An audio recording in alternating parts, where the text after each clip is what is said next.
हाँ तो तू पूछी के दिखावा। सुना। हाँ सुनावा। रंगाना ए देवरू रंगाना,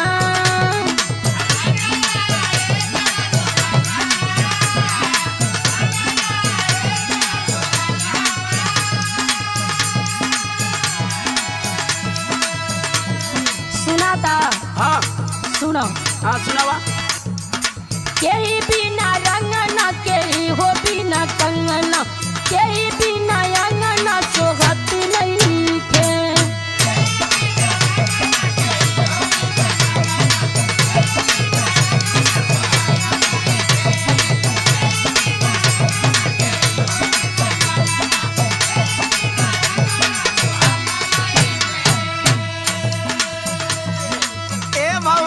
बोला। ये तू बड़हन सवाल कर देलू। तो के छोट बुझाता का? और का हम जाना तनी तो छोटे ने बस सुना। अच्छा बतावा।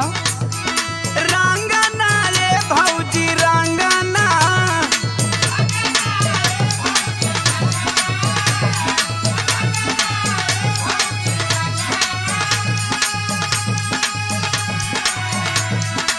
एड़ी बिना रंगना कलाई बिना कंगना, भौजी बिना अंगना सोहत नहीं खे। चल हाथ बड़ा तोहरे बिना कौन सुनबा।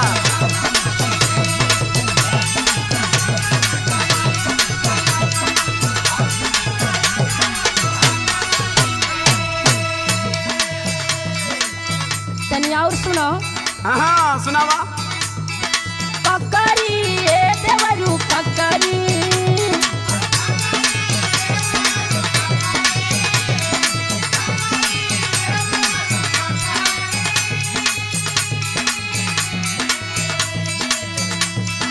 केही बिना ककरी केही हो बिना बकरी, केही बिना मछली मरती नहीं थे।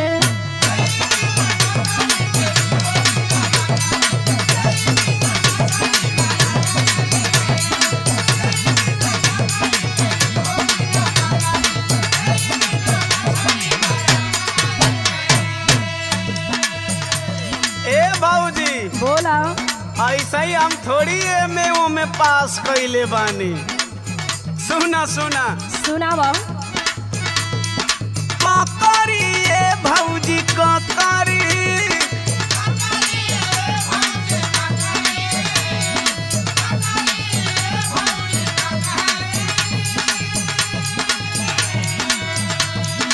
कोई बिना ककरी गड़ेरिया बिना बकरी, माधी बिना मछरी मरत नहीं खे।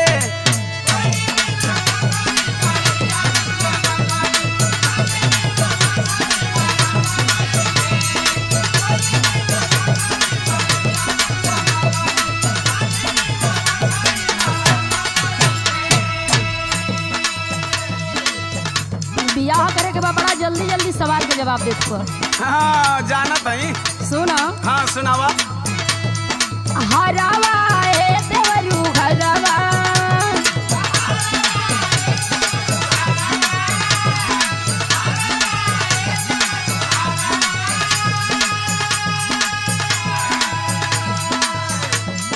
केही बिना हरावा केही हो बिना पुरावा, केही बिना हुरावा चलत नहीं थे।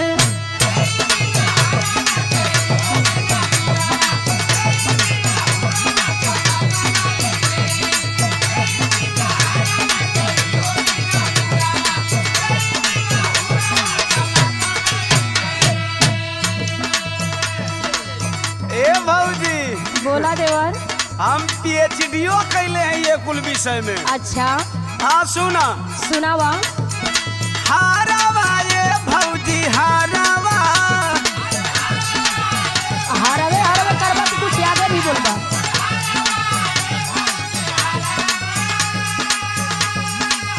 सुना। बोला। माली बिना हरावा कोहार बिना पुरावा, अहिरे बिना हुरावा चलत नहीं खे।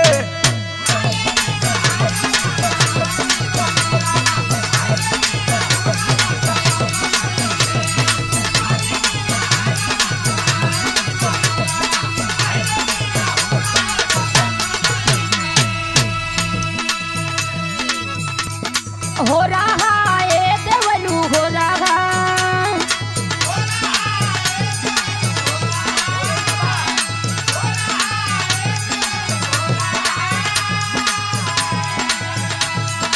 केई बिना हो रहा केई हो बिना खो रहा केई बिना पी रहा हो खत नहीं थे।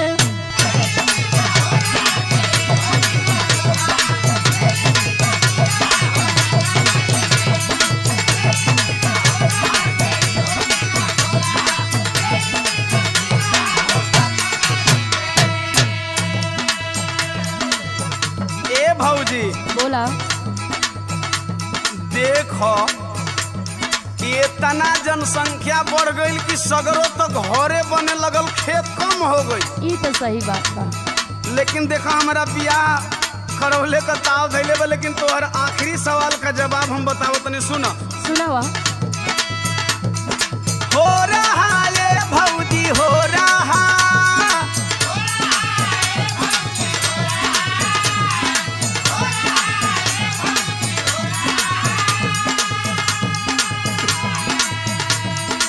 ए भौजी का हो? ई तोहर आखिरी सवाल है ना? एकदम आखिरी सवाल है। एकर जवाब दे दे तो तू हमार बियाह बतिवा देबो न भैया। एकदम न बतिया दे। तो सुना सुनावा।